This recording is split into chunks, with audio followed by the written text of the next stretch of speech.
और अब खबरें विस्तार से। सीजेआई चंद्रचूड़ ने कहा है कि जम्मू कश्मीर को विशेष दर्जा देने वाले आर्टिकल 370 को निरस्त करने के फैसले को चुनौती देने वाली याचिकाओं पर 2 अगस्त से सुनवाई शुरू होगी। सोमवार और शुक्रवार को छोड़कर सुबह 10:30 बजे सुनवाई शुरू होगी। सुप्रीम कोर्ट की संविधान पीठ ने कहा कि मामले से जुड़े सभी दस्तावेज पेपरलेस फाइल किए जाएं। इसके साथ ही सीजेआई की अध्यक्षता वाली 5 न्यायाधीशों के संविधान पीठ ने मामले से संबंधित दस्तावेज दाखिल करने, पक्षों द्वारा लिखित दलीलें देने के लिए 27 जुलाई की समय सीमा तय की है। वहीं संविधान पीठ ने कहा है कि वो सिर्फ और सिर्फ संवैधानिक मुद्दे पर सुनवाई करेगा। सुप्रीम कोर्ट ने केस का टाइटल बदल दिया है। अब री आर्टिकल 370 के नाम से इस मामले को सूचीबद्ध किया जाएगा।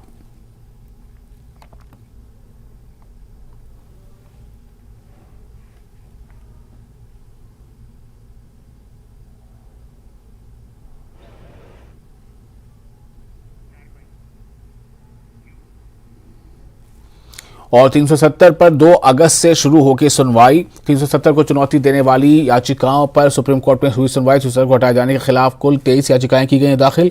2 अगस्त से इस मामले की सुनवाई शुरू होगी। सुप्रीम कोर्ट ने ऐसा कहा है। सोमवार और शुक्रवार को छोड़कर 10:30 बजे से सुनवाई शुरू होगी। सीजेआई ने इस बात को साफ तौर से क्लियर कर दिया है। अब इस मामले पर हम आगे बढ़ेंगे। ये जो तमाम आप जो हाईलाइट्स हैं, जो जरूरी है जानना इस मामले से जुड़े, इसमें ये बात काफी अहम है। ये भी है कि मामले से जुड़े सभी दस्तावेज पेपरलेस फाइल किए जाएं। यह भी सुप्रीम कोर्ट ने कहा है कि तमाम दस्तावेज जो इस मामले से जुड़े हैं सभी पक्षों के, वो पेपरलेस होने चाहिए। सरकार के नए हलफनामे पर नहीं होगा विचार, यह भी सुप्रीम कोर्ट ने कहा है। केंद्र के नए हलफनामे का इस मामले में कोई प्रभाव नहीं। संविधान पीठ ने कहा कि वो सिर्फ संवैधानिक मुद्दे पर सुनवाई करेगा। सुप्रीम कोर्ट ने केस का टाइटल बदला, री आर्टिकल 370 के नाम से इस मामले को सूचीबद्ध किया जाएगा, जैसा कि सीजेआई ने कहा है।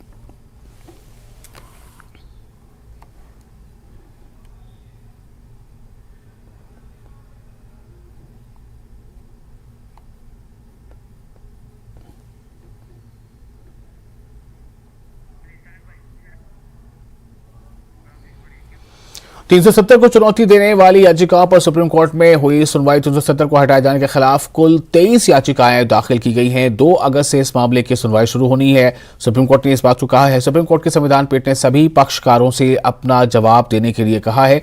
25 जुलाई तक सभी पक्षकार अपने जवाब दाखिल कर सकते हैं।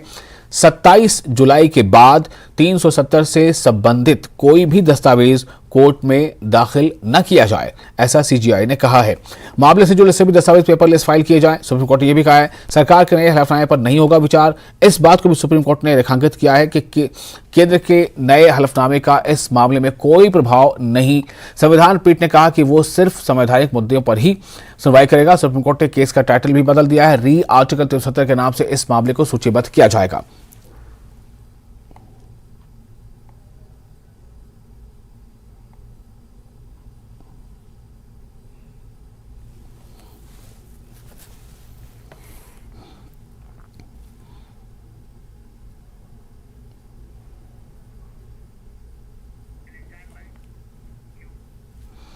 और रूट्स इन कश्मीर के प्रवक्ता अमित रैना का कहना है कि कश्मीर में धारा 370 बहाल होने की कोई उम्मीद नहीं है और सुप्रीम कोर्ट इस मामले पर जल्द सुनवाई करना चाहता है। कश्मीर के प्रवक्ता अमित रैना हमारे साथ हैं, जो 370 के मामले में जिस तरह से सुप्रीम कोर्ट सुनवाई कर रहा है उसमें पिटिशनर भी हैं। हमारे साथ मौजूद हैं अमित रैना जी। जिस तरीके की सुनवाई हुई, जिस तरह की रूपरेखा तय की गई, कैसे देखते हैं? नहीं, देखिए, काफी समय से ठंडे बस्ते में था और आज लगता है कि उच्चतम न्यायालय ने इसको तेजी से आगे बढ़ाने का प्रयास किया है। 2 मेजर बातें जो आज आई हैं, एक थी कि जो शाह फैजल और शहला रशीद का नाम पिटिशनर से हटा दिया गया है। दूसरा, जो कल सेंट्रल गवर्नमेंट ने जो एफिडेविट फाइल किया था, उसको लेकर उच्चतम न्यायालय ने ये टिप्पणी दी है कि उसका कॉन्स्टिट्यूशनल क्वेश्चन जो है 370 का, उस पर कोई इम्प्लीकेशन नहीं होगा, उसको उस पर कंसिडर शायद नहीं किया जाएगा। जिस तरीके से केस की सुनवाई को लेकर रूपरेखा तय की गई और सुप्रीम कोर्ट ने एक तरीके से साफ किया कि वो संवैधानिक आधार पर सुनवाई करने जा रहा है। 2 अगस्त से सुनवाई होगी। एक रूपरेखा है बाज़ाब्ता, 25 जुलाई तक आप अपना जवाब दाखिल करें, 27 तक के बाद कोई पेपर सबमिट नहीं हुए। तमाम बातें जिस तरीके से हुई हैं, क्या आप मानते हैं कि अब केस जो है वो आगे बढ़ेगा और इस मामले में जो आवाज उठती रही है कि 370 को बहाल किया जाए, उसको लेकर आप क्या कहेंगे? नहीं, देखिए आज के जो ऑब्जर्वेशंस आई हैं और जो टिप्पणी आई उससे बड़ा ही साफ है कि सुप्रीम कोर्ट इस केस को जल्दी से जल्दी सुनना चाहता है और जल्दी से जल्दी फैसला देना चाहता है। जहां तक 370 की बात है उसके वापस आने की, मुझे पूरा यकीन है कि वो वापस नहीं आएगा, क्योंकि कई कारण है उस पर, और मैं कोई प्रीएम्प्ट नहीं करना चाहता कोई जजमेंट को, बट मेरी अपनी व्यक्तिगत राय ये है और केस के पेपर्स को देखते हुए, सबमिशंस को देखते हुए कि 370 वापस तो नहीं आने वाला। आज जिस तरह की सुनवाई हुई, जिस तरह के आर्गूमेंट दिए गए, कई तरह की चीजें जो सामने आई, 23 याचिकाएं सुप्रीम कोर्ट में पहुंची हैं, आपकी सुनवाई से आप संतुष्ट हैं? हाँ, बिल्कुल संतुष्ट है, और हमारी तो यही विनती रहेगी कि इसको फास्ट ट्रैक किया जाए और जल्दी से जल्दी इस पे एक जजमेंट आए और 370 का जो ये तलवार लटकी हुई है हिंदुस्तान और कश्मीरियों के सर पे, उसे हटा दी जाए। बहुत बहुत शुक्रिया। तो ये थे अमित रैना, जिन्होंने साफ तौर पर कहा ना उन्हें उम्मीद है और ना वो चाहते हैं कि 370 वापस आए। कैमरामैन हरीश के साथ Khurram Shahzad, news 18 Delhi. National conference के सांसद और पूर्व जस्टिस हसनैन मसूदी ने न्यूज 18 से बात करते हुए कहा कि 2 अगस्त से हफ्ते में 5 दिन लगातार सुनवाई होगी, ये अच्छी शुरुआत है। उन्होंने इस मामले पर जल्द फैसला आने की उम्मीद जताई है। बड़ी हद तक मुतमईन है क्योंकि एक मौसर शुरुआत हो गई समात की, और ये भी कहा सुप्रीम कोर्ट ने, जो जज साहिबान है बेंच ने कहा कि 2 अगस्त से मुतवातिर हर रोज सोमवार और शुक्रवार के बगैर समात होगी। उसका मतलब है समात जारी रहेगी जब तक कि ये अपने कंक्लूजन को नहीं पहुंचती। तो यही हम चाहते थे कि शुरुआत हो जाए, बहुत देर से शुरुआत हो गई, लेकिन चले बहुत सारी मुश्किलात थे, कोविड था बीच में, कुछ और भी शुरुआत थे, लेकिन अब शुरुआत हो गई और हम ये तवक्को करते हैं कि जल्द से जल्द फैसला आ जाएगा। और फैसला क्या होगा, हमें अपनी जगह पर इत्मीनान है, फैसला जम्मू कश्मीर के अवाम के हक में होगा, क्योंकि अगर अब जो भी फैसले हैं वो आइन के को दरकिनार करते हुए, आइन को रोंदते हुए लिए गए, और आइन ही सबसे सुप्रीम है।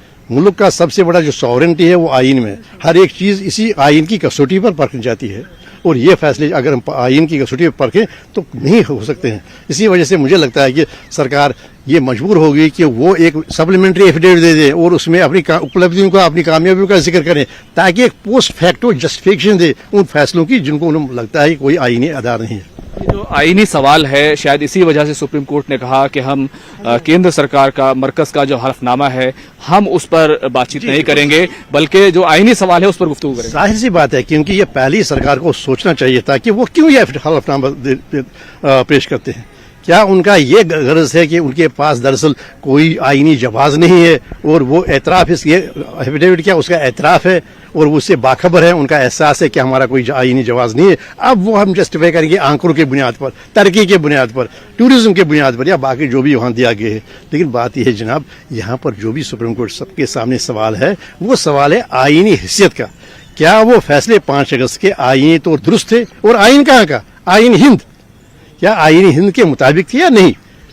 और उसका जवाब ही ये टॉप कॉन्स्टिट्यूशनल कोर्ट है, इस सुप्रीम कोर्ट को उसी का जवाब देना है। हमारा ये मानना है, नहीं आप आइन के तहत किसी स्टेट का विभाजन कर सकते हैं, नहीं तकसीम कर सकते हैं, नहीं फ्रैगमेंट कर सकते हैं, और 370 जो है वो सेल्फ कंटेन्ड कोड है, आप नहीं कर सकते थे उसको इस तरीके जिस तरीके से आपने एब्रोगेट किया, उसका एक तरीका था। एक अहम सवाल ये है, आप कह रहे हैं कि विभाजन नहीं कर सकते, लेकिन पार्लियामेंट में ही तमाम आईनी ताकतों का, पावर्स का इस्तेमाल करके ये सब हुआ। देखिए जी, अगर वो होता, हमारे जो मुल्क का निज़ाम है, वो मुल्क का निज़ाम ये है कि पार्लियामेंट के फैसले, एग्जीक्यूटिव के फैसले, प्राइम मिनिस्टर के फैसले, सदर जमहूरिया के फैसले सब परखे जाएंगे आइन की कसौटी पर, और वो कौन परखने वाला है? Supreme court. देखिए, ये हम हतमी नहीं है, पार्लियामेंट कोई सॉवरेन पावर नहीं है, अथॉरिटी नहीं है।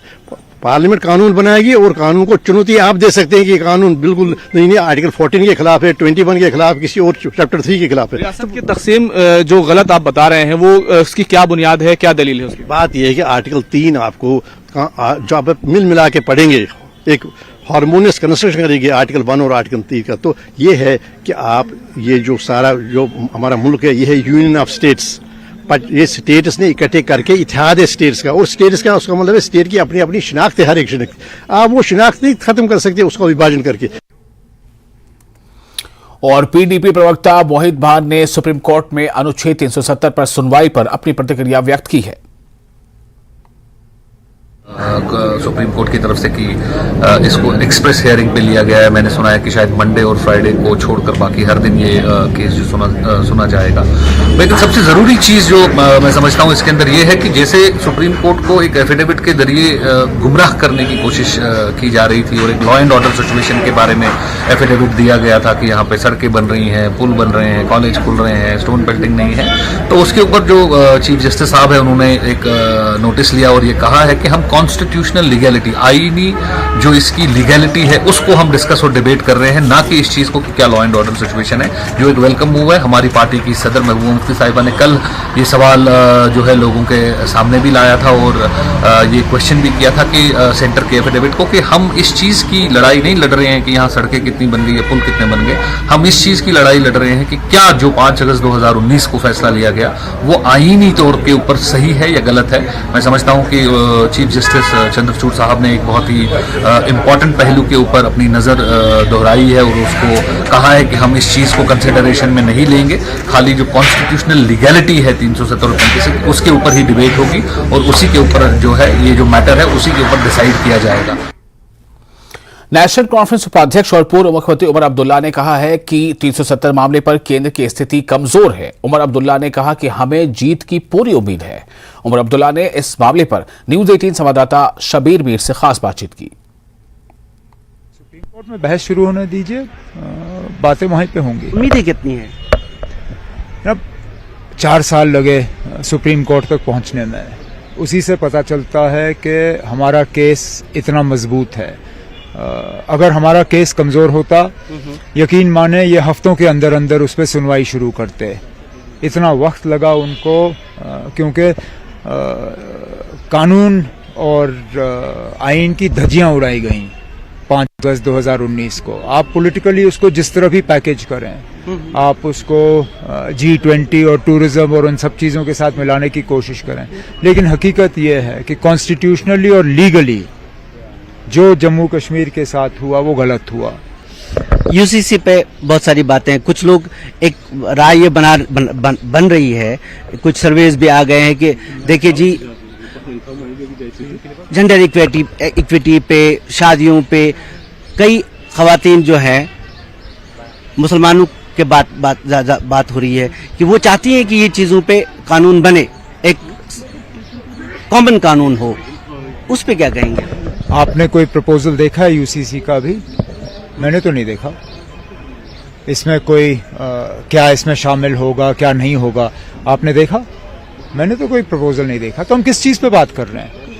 मैं अगर किसी चीज़ की मुखालफत करूं या किसी चीज़ की हिमायत करूं, मेरे सामने कुछ होना चाहिए ना, कोई डॉक्यूमेंट हो, कोई प्रपोजल हो। अभी तक तो कोई प्रपोजल आया नहीं है। हम आसमान में बात कर रहे हैं, हवा में बात कर रहे हैं। प्रपोजल आ जाए, पार्लियामेंट के सामने पेश हो, उसके बाद अगर इसमें कोई ऐसी बात है जो किसी कम्युनिटी के खिलाफ हो, उसको हम अपोज करेंगे। वो ये है कि किस तरह बीजेपी आहिस्ता आहिस्ता दोबारा एनडीए को जिंदा करने की कोशिश कर रही है। ये इस बात का सबूत है कि बीजेपी को कहीं ना कहीं लगता है कि ग्राउंड उनके हक में नहीं है। नहीं तो मुझे बताइए, पिछले 5-8 सालों में लगातार बीजेपी की कोशिश रही कि एलाइज को दूर किया जाए। कहीं पे भी उन्होंने दोस्ती नहीं निभाई, एक एक करके उनके दोस्त उनसे हट गए। और सबसे पुराने दोस्त, चाहे शिवसेना हो, चाहे अकाली दल हो, चाहे और भी पार्टियां हो, आखिर क्या बदला है कि बीजेपी की अब मजबूरी बनी है कि वो दोबारा दोस्ती का हाथ आगे बढ़ा रहे हैं। वो दोबारा एनडीए को जिंदा करने की कोशिश कर रहे हैं। आंध्र प्रदेश में कहीं चंद्रबाबू नायडू से बात हो रही है, पंजाब में कोशिश की जा रही है कि अकालियों को वापस लाया जाए, महाराष्ट्र में शिवसेना के साथ बात। तो जहां तक मुझे लगता है बीजेपी का कोर एजेंडा छोड़ दीजिए, ग्राउंड जो बीजेपी कहती है उनके हक में है। हकीकत है कि 2024 उनके लिए इतना आसान नहीं है जितना वो शायद आपके जरिए लोगों तक ये खबर पहुंचाने की कोशिश कर रहे हैं। और इसके साथ ही एक छोटा सा ब्रेक लेंगे। ब्रेक के बाद खबरों का सिलसिला जारी रहेगा।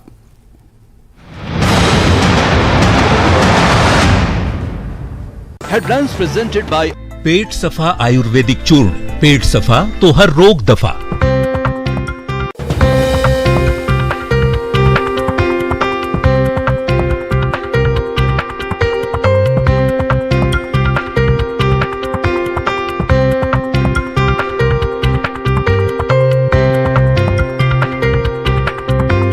हेडलाइंस प्रेजेंटेड बाय पेट सफा आयुर्वेदिक चूर्ण। पेट सफा तो हर रोग दफा। पर्यटकों को टोल प्लाजा के पास से पकड़ा गया है। मंडी में भूस्खलन का एक लाइव वीडियो सामने आया है। ये वीडियो कहनवाल गांव के लिए जाने वाली सड़क का है। बारिश के कारण कहनवाल सड़क पर भूस्खलन के कारण सड़क बंद हो गई। हालांकि ये भूस्खलन काफी कम था, जिसे तुरंत हटाकर सड़क को बहाल किया जा सकता था, लेकिन पहाड़ी से थोड़ा थोड़ा मलबा लगातार गिर रहा था। सोलन में नगर निगम की ओर से वर्षा जल निकासी का प्रबंधन ठीक से नहीं किया गया, जिसकी वजह से शहरवासियों को भारी दिक्कतों का सामना करना पड़ रहा है। ताजा मामला वार्ड नंबर 3 में बीएल स्कूल के समीप देखने को मिला। बारिश आने से सड़क का सारा पानी स्कूल की सीढ़ियों में आ गया है और वहां बाढ़ जैसे हालात बन गए हैं। नगर निगम की ओर से कुछ महीने पहले ही यहां जल निकासी के लिए पाइप बिछाई गई थी, लेकिन वो भी ब्रेक के बाद एक बार फिर आपका स्वागत है। आप देख रहे हैं न्यूज 18 जी के पर टॉप 18। राष्ट्रीय सुरक्षा सलाहकार अजीत डोभाल के न्योते पर मुस्लिम वर्ल्ड लीग के सेक्रेटरी जनरल डॉक्टर मोहम्मद बिन अब्दुल करीम अल ईसा 5 दिनों के भारत दौरे पर हैं। डॉक्टर अल ईसा इससे पहले सऊदी सरकार में न्याय मंत्री भी रह चुके हैं। दिल्ली में एक कार्यक्रम में डॉक्टर मोहम्मद बिन अब्दुल करीम अल ईसा ने कहा कि भारतीय समाज में मुस्लिम घटकों को अपनी राष्ट्रीयता पर गर्व है कि वो भारतीय नागरिक हैं और उन्हें अपने संविधान पर गर्व है। भारत में समान नागरिक संहिता पर चर्चाओं और सरकार के इस दिशा में उठाए गए कदम के लिहाज से डॉक्टर मोहम्मद बिन अब्दुल करीम अल ईसा का भारत दौरा खास अहमियत रखता है।